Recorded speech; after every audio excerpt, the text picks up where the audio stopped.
Welcome back. Weight loss drugs for many people may soon get a lot more expensive.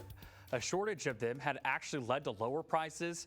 Chris Van Cleve explains how that happened and why prices could go up. Brittany Fenley is worried she won't be able to stay on medication that's helped her lose 70 pounds since October. This drug has changed my life. I don't know what I would have done, and I pray that other people can have access to this. At 270 pounds, diet and exercise weren't working, so she looked into weight loss drugs such as Wegovy, costing more than $1,000 a month.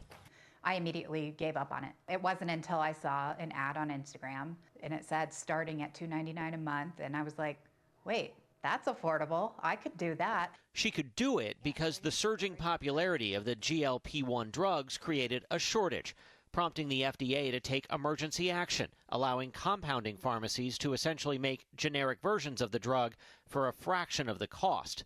But that ends this week. We could not have guessed, even 5 years ago, what we would be able to do today. Dr. Craig Premack is the Senior Vice President of Weight Loss for telehealth company Hims & Hers, who introduced us to Brittany. The company expects to make more than $700 million this year on weight loss services. What happens to the people where their drug bill is going to go up $300 and they can't continue it? Unfortunately, what we've seen is when you just abruptly stop these, about 75% of people are going to gain their weight back.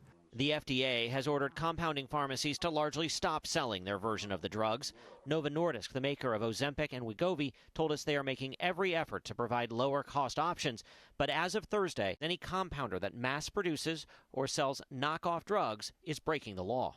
How soon do prices rise for people taking these drugs? There are already people who were seeing us on commercial doses that we have stopped their treatment and offer them other possibilities. More than 80% of Americans do not have insurance covering weight loss drugs, despite 4 in 10 being obese.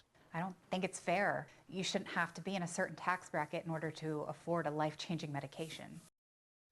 The cost difference between the compounded generics and the name brand can be as much as $300 a month.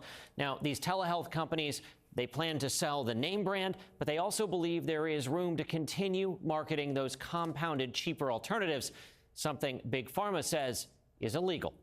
Chris Van Cleve, CBS News, New York.